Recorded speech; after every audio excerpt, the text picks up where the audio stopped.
नमस्कार। कैसो online classes में आपका फिर से स्वागत है। देखिए ध्यान से, संगत सिद्धांत वाला टॉपिक खत्म हो चुका है। अब हम कुछ छोटी छोटी परिभाषाएं लिखेंगे, जिसके लिए मैंने आपसे पहले बोल रखा था कि जैसे सक्रियण ऊर्जा हुई, देहली ऊर्जा हुई, अभिक्रिया वेग पर उत्प्रेरक का प्रभाव हुआ, तो इन सभी चीजों को हम एक एक करके लिखेंगे, ताकि अगर कहीं एक नंबर में क्वेश्चन आ जाए तो हम उसको आसानी से लिख सकें। तो आइए समझिएगा, मैं जो आपको समझाने की कोशिश करूंगा उसको पूरी लगन के साथ सीखने की कोशिश करें। देखो ध्यान से, हमने जो अभी एक ग्राफ बनाया था, आपको पता होगा, मतलब इस ग्राफ को आप जानते हो। इधर अपन ने ऊर्जा को डिनोट किया था और इधर अपन ने अभिक्रिया के पद को डिनोट किया था। ठीक है, यहाँ तक। फिर हमने बनाया था कि यहाँ पर अगर R हो, यानी कि रिएक्टेंट हो, तो उन रिएक्टेंटों को इस ऊर्जा अवरोध को पार करके जाना पड़ता है, तब जाकर के वह P यानी कि प्रोडक्ट में बदलते हैं। यहाँ तक क्लियर है सब बात? देखो ध्यान से। फिर हमने देखा था कि मान लेते हैं कि अगर हम देहली ऊर्जा या सक्रियण ऊर्जा को अगर हम समझना चाहें, तो मैं आपको अगर बताऊं कि मान लेते हैं कि यहाँ पर जो एनर्जी लेवल है, यानी कि यहाँ से यहाँ तक का जो मान है 0 से लगा करके वो मान लेते हैं 100। कितना बताओ? 100। और अभिकारक अणुओं के पास अभी जो टोटल जो एनर्जी है वो मान लेते हैं 10 है। ठीक है, इतना सा। यानी कि अभिकारक अणुओं को उस बैरियर को पार करने के लिए 100 मीटर कूदना पड़ेगा। यानी कि अगर इसे ध्यान से देखना, अगर इसे इस बैरियर को पार करना है तो बताओ इसकी धरातल से ऊंचाई कितनी है? बताओ 100 मीटर। यानी कि इनको कितना मीटर कूदना पड़ेगा? 100 मीटर। जबकि बताओ 10 मीटर पहले से ये कहाँ है? ऊपर उपस्थित है नहीं है? बताओ है। यानी कि अब इनको अतिरिक्त कितना और कूदना पड़ेगा? बताओ 90 और कूदना पड़ेगा। और यह जो अतिरिक्त जो इनकी ऊंचाई है या फिर अतिरिक्त जिस ऊर्जा की इनको आवश्यकता होती है, किसके लिए? बताओ सक्रिय होने के लिए। उस सक्रिय होने वाली अतिरिक्त ऊर्जा के मान को ही हम क्या कहते हैं? बताओ सक्रियण ऊर्जा कहते हैं। क्या कहते हैं? बताओ सक्रियण ऊर्जा। यानी कि मतलब क्या होगा कहने का कि अभिकारक अणुओं को दी गई वह अतिरिक्त ऊर्जा जिसकी सहायता से बताओ वो क्या करे? सक्रिय संकुल का निर्माण कर ले, यानी कि यहाँ तक पहुंच जाए। उस अतिरिक्त दी गई ऊर्जा को ही हम क्या कहते हैं? बताओ सक्रिय ऊर्जा कहते हैं। आए बात समझे? तो सर देहली ऊर्जा क्या होती है या देहली ऊर्जा क्या होती है? गौर करिएगा आप। अभी हमने बात की कि जो धरातल होता है, उस धरातल से इस ऊर्जा अवरोध की कुल टोटल ऊंचाई कितनी है? बताओ 100 है। यानी कि किसी भी स्पीशीज को, हम इसकी बात नहीं कर रहे, हम कह रहे हैं कि किसी भी स्पीशीज को अगर इस सक्रिय संकुलन की इस बैरियर को तोड़ना है, तो उसे बताओ धरातल से कितनी एनर्जी की आवश्यकता होगी या धरातल से कितनी ऊंचाई कूदना पड़ेगा? बताओ 100 कूदना पड़ेगा। यानी कि किसी भी स्पीशीज को ग्राउंड से इस धरातल को कूदने के लिए जितनी एनर्जी की आवश्यकता होगी वही देहली ऊर्जा कहलाती है। यानी कि वह ऊर्जा जो ऊर्जा अवरोध को पार करा दे, देहली ऊर्जा कहलाती है। तो हम क्या लिखेंगे? ये जो कुल टोटल वैल्यू है, कुल टोटल जो वैल्यू है वह वैल्यू क्या कहलाएगी? बताओ देहली ऊर्जा कहलाएगी। क्या कहलाएगी? बताओ देहली ऊर्जा कहलाएगी। देहली ऊर्जा को हम इंग्लिश में बोलते हैं थ्रेशोल्ड एनर्जी। तो इसको हम लिख सकते हैं ET से। E का मतलब थ्रेशोल्ड। और जो सक्रियण ऊर्जा होती है इतनी सी, इस इतनी सी ऊर्जा को हम कहेंगे, बताओ सक्रियण का मतलब होता है इंग्लिश में एक्टिवेशन। एक्टिवेशन का मतलब यहाँ पर हम लिख सकते हैं ये, यानी कि सक्रियण ऊर्जा का मान तो इतना सा होता है, जबकि देहली ऊर्जा का मान यह पूरा होता है। आगे बात समझ में? देहली ऊर्जा तो क्या है? उस अवरोध को पार करने के लिए जितनी भी रिक्वायरमेंट है ना, न्यूनतम, वह ऊर्जा देहली ऊर्जा कहलाती है। जबकि सक्रियण ऊर्जा क्या कहलाती है? सक्रियण ऊर्जा उस अभिकारक अणु के पास उस देहली ऊर्जा तक पहुंचने के लिए कितनी अतिरिक्त सक्रियण ऊर्जा की आवश्यकता है, कितनी अतिरिक्त ऊर्जा की आवश्यकता है, वही ऊर्जा क्या कहलाती है? बताओ सक्रियण ऊर्जा कहलाती है। आगे बात समझ में? लास्ट बार बोल रहा हूं मैं। देहली ऊर्जा तो होती है कि इस ऊर्जा अवरोध के लिए कुल टोटल न्यूनतम कितनी एनर्जी की आवश्यकता है वह तो होगी गैलीय ऊर्जा, जबकि इस रिएक्टेंट को इस गैलीय ऊर्जा तक पहुंचने के लिए अतिरिक्त कितनी और एनर्जी चाहिए, उस एनर्जी का मान क्या कहलाता है बताओ, सक्रियण ऊर्जा कहलाता है। आए बहुत बढ़िया बात समझ में। अब देखिए ध्यान से, इन दोनों की हम परिभाषा देख लेंगे, उसके बाद हम जिक्र करेंगे एक और चीज का जो कि मैंने आपको बताई है कि उत्प्रेरक का प्रभाव। इस ग्राफ पर उत्प्रेरक का प्रभाव कैसे पड़ेगा। अभिक्रिया पद है ना, अभिक्रिया पद का मतलब क्या होता है, कोई वेग। तो बोल करेगा आप, एक मैं इस ग्राफ को बनाता हूं जिसमें उत्प्रेरक नहीं दिया गया, उत्प्रेरक नहीं है, इधर ऊर्जा है, यहां पर ऐसा ही मैंने बनाया था, यहां पर था R, यहां पर था P। अब देखिएगा आप गौर करिएगा,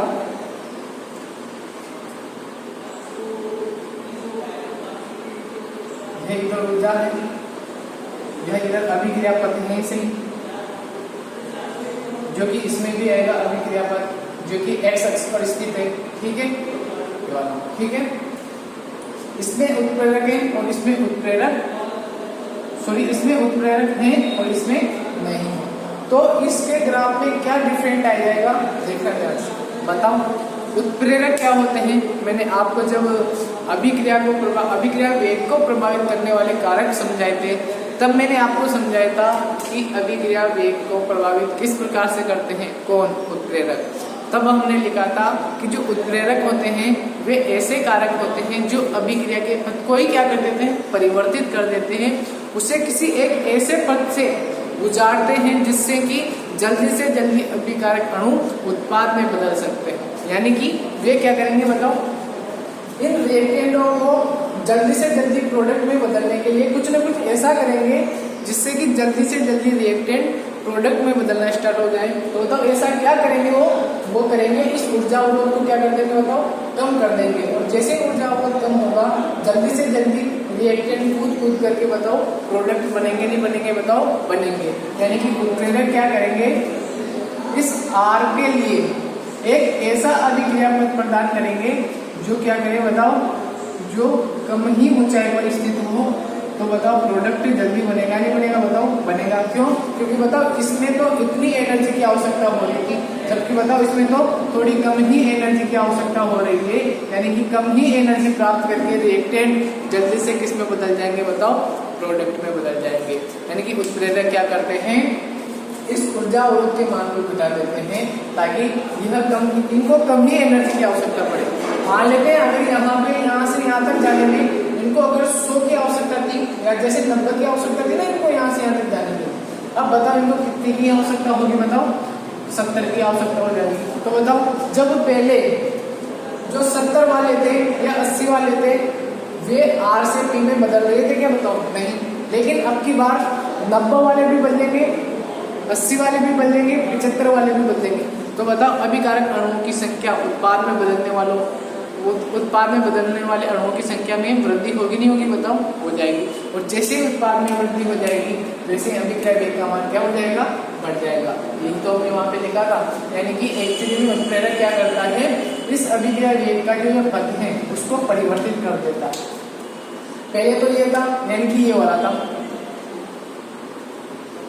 अब बताओ इसमें तो अपन को कौन से वाला था बताओ, उत्प्रेरक नहीं है। बताओ इस उत्प्रेरक नहीं है में बताओ इतनी एनर्जी की आवश्यकता होती थी, जबकि इस उत्प्रेरक वाले में इतनी सी एनर्जी की आवश्यकता है। तो बताओ इसमें उत्पाद ज्यादा बनेगा, इसमें तो किसमें उत्पाद जल्दी बनेगा बताओ, इस वाले में उत्पाद जल्दी बनेगा।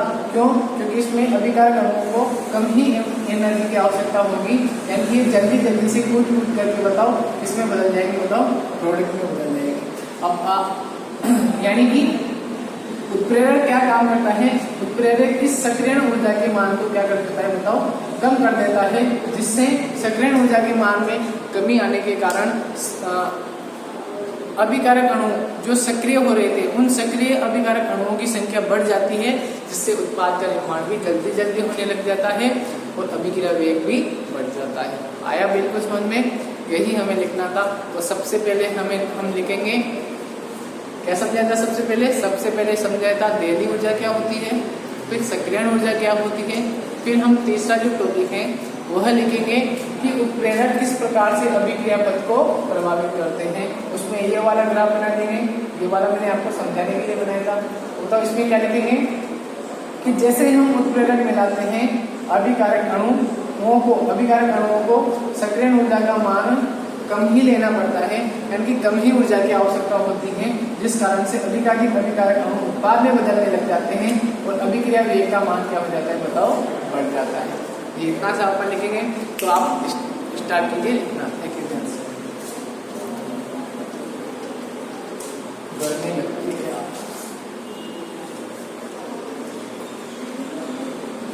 देखिए ध्यान से, सबसे पहले आप स्टार्ट हो जाए, छोटी छोटी लिखिए देली ऊर्जा, देली ऊर्जा। अब जल्दी जल्दी से नोट कीजिए।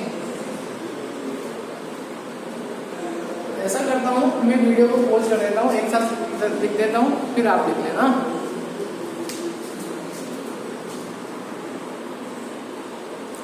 तो ठीक है, मैंने आपके सामने लिखा, समझ में आ गया होगा।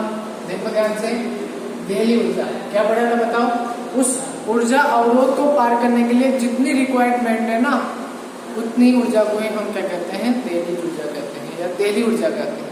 जबकि सक्रिय ऊर्जा, उस देली ऊर्जा तक पहुंचने के लिए अभिकारक अणुओं को कितनी अतिरिक्त और ऊर्जा की आवश्यकता है, उस अतिरिक्त ऊर्जा को ही हम क्या कहेंगे, सक्रिय ऊर्जा। यानी कि अभिकारक अणुओं को वह दी गई अतिरिक्त ऊर्जा जिसके कारण वो क्या हो जाए बताओ, सक्रिय हो जाए, सक्रिय ऊर्जा के कारण।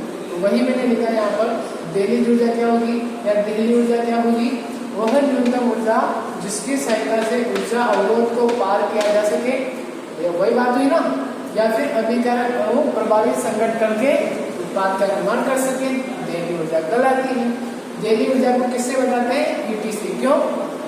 क्योंकि देली ऊर्जा का मतलब होता है, या देली का मतलब होता है थ्रेशोल्ड, और थ्रेशोल्ड के लिए किसका उपयोग करेंगे, टी का। तो इसका मान किससे लिखा जा सकता है बताओ, ईटी से। ऐसे मतलब सक्रिय ऊर्जा क्या होती है, उनको दी गई अतिरिक्त ऊर्जा जिससे कि वह देली ऊर्जा तक पहुंच सके। तो वही हमने लिखा कि अभिकारक अणुओं को दी गई वह अतिरिक्त ऊर्जा जिसकी सहायता से अभिकारक अणु सक्रिय हो जाए, यानी कि वह उस देली ऊर्जा तक पहुंच पाए, सक्रिय ऊर्जा कहलाती है। इसे ई से प्रदर्शित करते हैं। यहाँ तक आप नोट कीजिएगा, ठीक है। अच्छा, मैं आपको एक चीज सिखा दूं, ध्यान से, यहाँ पर मैं बनाता हूँ, ठीक है। वही जो अपन ने अभी ग्राफ बनाया था, देखना ध्यान से, आप ही बताना मुझे, यह वो वाला ग्राफ था, ठीक है। बताओ यहाँ से यहाँ तक की जो पूरी एनर्जी थी, उसको तो हमने क्या नाम दिया बताओ, देली ऊर्जा। यानी कि बताओ इसको क्या नाम दिया हमने, ईटी, ठीक है, यानी कि थ्रेशोल्ड एनर्जी। और बताओ यहाँ जो कौन था बताओ, रिएक्टेंट। बताओ रिएक्टेंट के पास पहले से ही कुछ एनर्जी है नहीं है, बताओ इतनी सी तो है, इसको हम क्या कहेंगे बताओ, ई आर, यानी कि अभिकारक अणुओं की ऊर्जा। ठीक है, यहाँ तक सभी को समझ में आ गया। अच्छा बताओ, सक्रिय ऊर्जा क्या होती थी, इन अभिकारक अणुओं को इसके अलावा कुछ और ऊर्जा की आवश्यकता होगी, यानी इस अतिरिक्त ऊर्जा की जो आवश्यकता है उसे हम क्या कहेंगे बताओ, सक्रिय ऊर्जा कहेंगे। यानी कि यहाँ से यहाँ तक इतनी सारी एनर्जी उन्हें और चाहिए होगी, इस एनर्जी को ही हम क्या कहेंगे बताओ, ई ए, एक्टिवेशन एनर्जी कहेंगे। तो बताओ इस थ्रेशोल्ड यानी कि इस पूरी एनर्जी का मान किसके बराबर होगा बताओ, ई ए के और प्लस आर के। यानी कि मैं लिख सकता हूँ कि ई टी बराबर क्या होना चाहिए, ई ए प्लस आर होना चाहिए। सही है यहाँ तक। और अगर हम यहाँ से ई ए प्लस ई आर होना चाहिए, और अगर हम यहाँ से ई ए की वैल्यू निकालना चाहिए, यानी कि एक्टिवेशन एनर्जी की वैल्यू निकालना चाहे, तो हम क्या करेंगे, ई आर को इधर लें, तो बताओ ये क्या हो जाएगा, E T minus E R.